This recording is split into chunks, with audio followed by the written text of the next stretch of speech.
Imagine आप किसी दोस्त के साथ बाहर गए, आपने उसके लिए बिरयानी खरीदी 370 रुपए की, और फिर आपको लगने लगा कि अब सामने वाले पर आपका कोई हक बन गया है। वियर्ड लग रहा है ना? लेकिन इंटरनेट पर एग्जैक्टली यही माइंडसेट सेलिब्रेट हो रहा है। और सबसे शॉकिंग बात, लोग इस पर हंस भी रहे हैं। आज हम बात करेंगे उस वायरल 370 रुपीज़ बिरयानी कमेंट की, उस आदमी की सोच की और उस कंटेंट इकोसिस्टम की जो ऐसे आइडियाज़ को नॉर्मलाइज कर रहा है।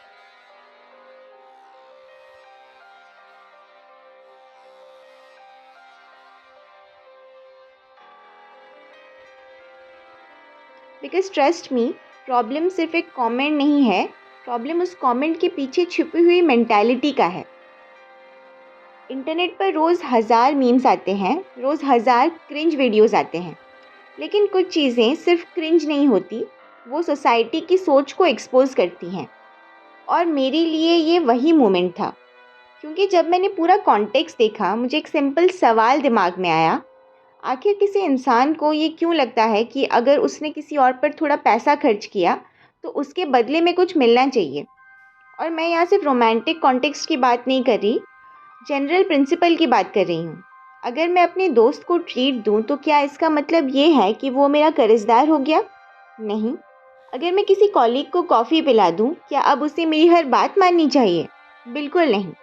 तो फिर डेटिंग या वुमेन के कॉन्टेक्स्ट में ये लॉजिक सडनली कैसे एक्सेप्टेबल हो जाता है?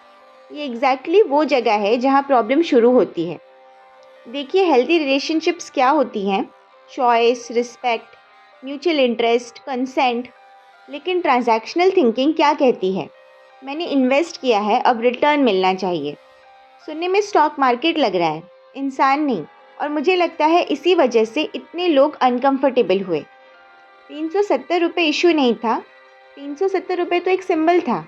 इशू था एंटाइटलमेंट, इशू था एक्सपेक्टेशन, इशू था ये मानना कि बेसिक ह्यूमन इंटरेक्शन को भी प्रॉफिट लॉस स्टेटमेंट में कन्वर्ट कर दिया जाए।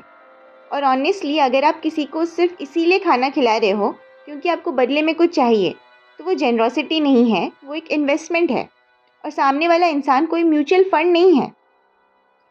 ये डिस्कशन एक और इम्पॉर्टेंट टॉपिक को टच करता है, कंसेंट। कंसेंट का मतलब सिर्फ नो मीन्स नो नहीं होता। कंसेंट का मतलब ये भी है कि कोई भी फेवर, गिफ्ट, ट्रीट, डिनर या डेट ऑटोमेटिकली किसी और चीज़ का एंटाइटलमेंट क्रिएट नहीं करता। आप 370 रुपये खर्च करो, 3700 खर्च करो या 37,000 खर्च करो, सामने वाले का चॉइस फिर भी उसका चॉइस ही रहेगा। और ये बेसिक प्रिंसिपल है, कोई प्रीमियम सब्सक्रिप्शन नहीं है, कोई रिवॉर्ड पॉइंट्स भी नहीं है, कोई लॉयल्टी कार्ड नहीं है। ह्यूमन बींग्स वर्क डिफरेंटली, और जब लोग इस सिंपल बात को समझने की बजाय उसका मजाक बना देते हैं, तब प्रॉब्लम और भी सीरियस हो जाती है। अब आते हैं दूसरे एंगल पर, content creators, comedians, podcasters, influencers. देखिए, मैं ये नहीं कह रही कि हर जोक को कैंसिल कर दो। कॉमेडी में अनकंफर्टेबल टॉपिक्स हमेशा से डिस्कस होते हैं, होने भी चाहिए, लेकिन एक डिफरेंस होता है, जोक किस पर है और जोक किस आइडिया को नॉर्मलाइज कर रहा है, ये समझना ज़रूरी है। अगर कोई गेस्ट प्रॉब्लमेटिक बात बोलता है और होस्ट सिर्फ हंसकर उसको एम्पलीफाई करता है, तो नेचुरली लोग सवाल पूछते हैं, क्योंकि प्लेटफॉर्म पे रिस्पॉन्सिबिलिटी के साथ आता है। आपकी ऑडियंस लाखों में है, लोग आपकी बात सुनते हैं, आप जो नॉर्मलाइज करते हो वो इन्फ्लुएंस करता है, और इसीलिए क्रिटिसिज्म भी आता है। किसी को प्लेटफॉर्म देना फ्रीडम है, लेकिन उस प्लेटफॉर्म पर चैलेंज करना भी रिस्पॉन्सिबिलिटी है।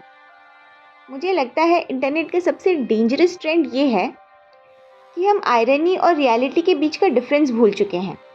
कोई कुछ बोलता है, लोग बोलते हैं अरे जोक था, फिर कोई पूछता है जोक फनी कहाँ था, और जवाब मिलता है तुम ज़्यादा सेंसिटिव हो। नहीं, हर क्रिटिसिज्म सेंसिटिविटी नहीं होती, कभी कभी क्रिटिसिज्म कॉमन सेंस होता है। और मुझे लगता है इसी वजह से ये कॉन्वर्सेशन ज़रूरी है, क्योंकि अगर हम हर प्रॉब्लमेटिक आइडिया को कॉमेडी बोलकर इग्नोर कर देंगे तो फिर डिस्कशन कब होगा? और एक इम्पॉर्टेंट बात, ये मैन वर्सेस वुमेन इशू भी नहीं है।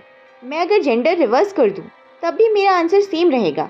कोई भी इंसान किसी भी जेंडर का अगर ये सोचे कि मैंने कुछ स्पेंड किया है तो मुझे बदले में कुछ मिलना चाहिए, तो वो अनहेल्दी माइंडसेट है। बस सिंपल।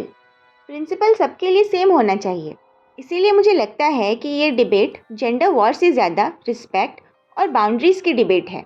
और इसी वजह से मेरे लिए 370 रुपये बिरयानी सिर्फ एक मीम नहीं है, ये एक रिमाइंडर है कि लोग आज भी रिलेशनशिप्स को ट्रांजैक्शंस की तरह देखते हैं, कि कुछ कंटेंट क्रिएटर्स कभी कभी हार्मफुल आइडियाज़ को चैलेंज करने की बजाय एम्पलीफाई कर देते हैं, और कि इंटरनेट पर वायरल होना और सही होना दोनों अलग अलग चीज़ें हैं। आप क्या सोचते हैं? क्या ये सिर्फ एक हार्मलेस जोक था, या फिर इसके पीछे सच में एक प्रॉब्लमैटिक माइंडसेट छुपा हुआ है? कमेंट्स में बताइए। वीडियो पसंद आई हो तो लाइक करिए, चैनल को सब्सक्राइब करिए और मिलते हैं नेक्स्ट वीडियो में। Bye bye. व्यूज नहीं हो सकते हैं पर हो सकते हैं ना, अगर आप उसको क्लिप करके उसकी रील डालेंगे। बकायदा उस पे एडिटर ने काम किया है, उस पे ये सोचा गया है कि उसको 90 सेकंड की क्लिप कैसे बनाई जाए। ये जब सब है तो आप कैसे कह सकते हैं कि आपके व्यूज रिफ्लेक्ट नहीं होते? अगर आप उन व्यूज को बढ़ावा दे रहे हैं, शाबाशी दे रहे हैं, तो आपके भी व्यूज हैं। सॉरी गाइस, मैं तो देखो मैं पागल हो चुकी हूँ, मैं अपना आपा खो चुकी हूँ। ये लड़ाई मैं कब से लड़ रही हूँ।